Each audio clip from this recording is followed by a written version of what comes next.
Question 1, part 2b is asking us to calculate the optimal state value function.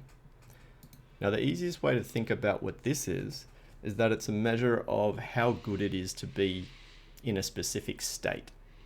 So take state 1 for example. How good is it for the agent to be in this state in terms of how many rewards it can get in the future?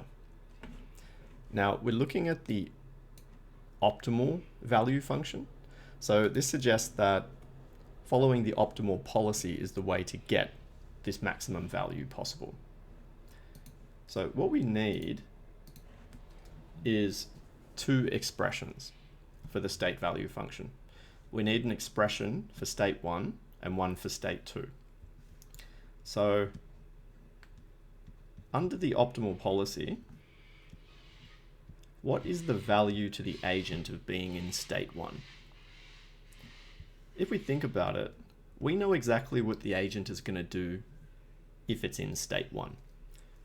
Previously, we worked out that in S1, the agent is going to take A2.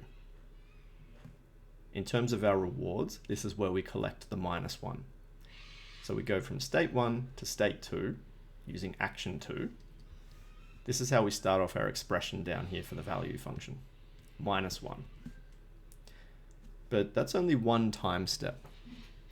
This state value function needs to capture all of the possible future rewards that the agent can get. So down here in our expression, we need to add a term that's going to capture all of that future value. If you think about it, the best thing that the agent could do once this transition has happened is follow the optimal policy for state 2.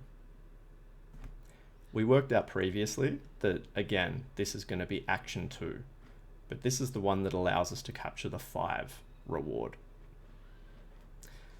But we're not really interested in writing out the full sequence of rewards that the agent can get because it'll be infinitely long.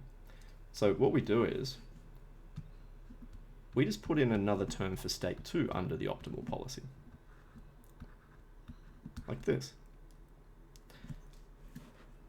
Now, at this point, we need to think about this gamma variable, which we call the discount factor. Because down here in our expression, -1 is the first step, and the quantity that we're adding to it is coming one step later, we need to apply this discount factor. So gamma goes here. Gamma times the maximum possible value that we can get from state 2 under the optimal policy. This is our expression for state 1. Now, like I said before, a state value function, there's two parts to it in this world. There's two states, so we need two expressions, one for each. So let's think about the optimal value for state 2.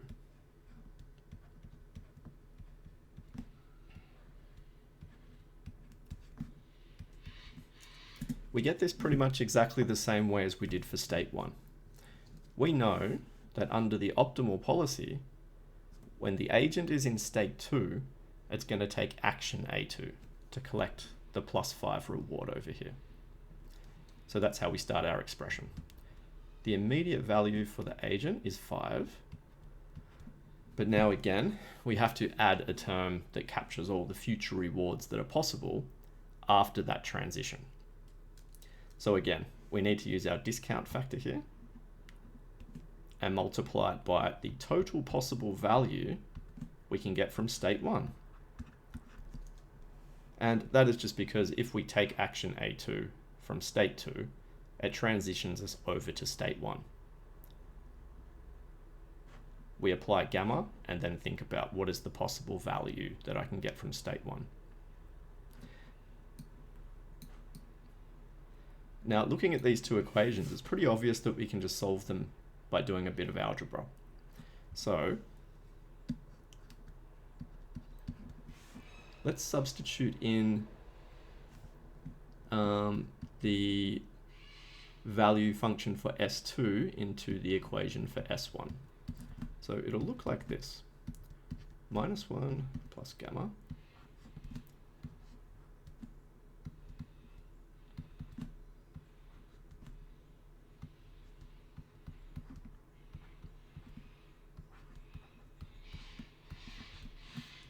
So now you can see that we've got our full expression in terms of S1.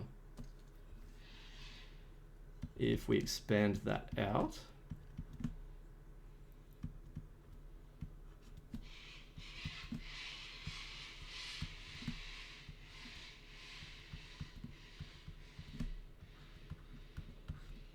and do some rearrangement,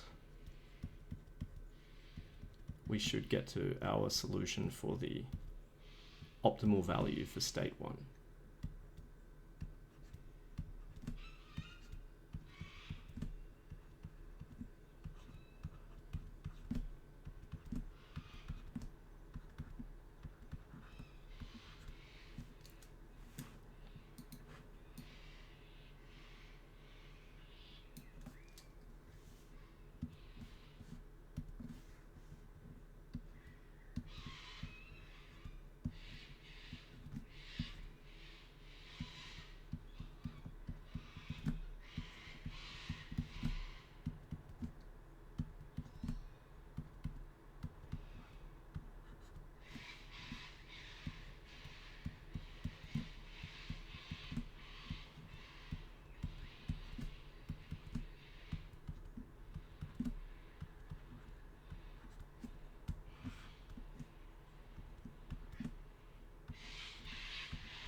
And now we have this nice expression that we can easily reduce down to one value because we know what gamma is.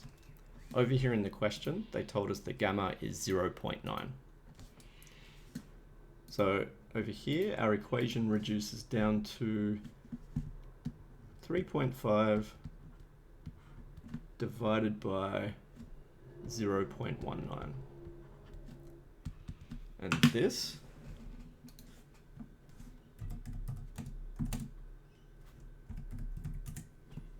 is equal to approximately 18.42. So what we've found is the optimal value that an agent can get starting in S1.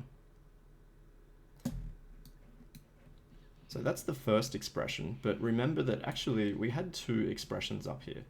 We had one for S1, which we just worked with now, but there was also an expression for S2.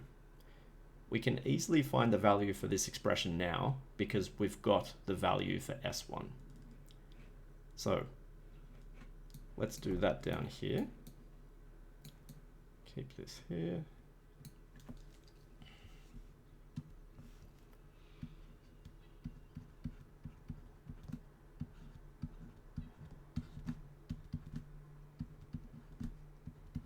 And I'll put the value for gamma straight in like that.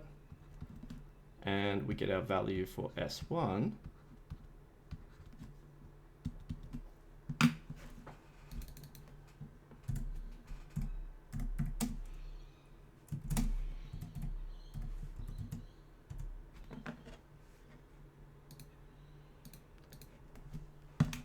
And we find the value for state S2 to be approximately 21.58. So our optimal value function for an agent in this world is going to look like this. In state 1, we get a value of 18.42. And in state 2, we get a value of 21.58.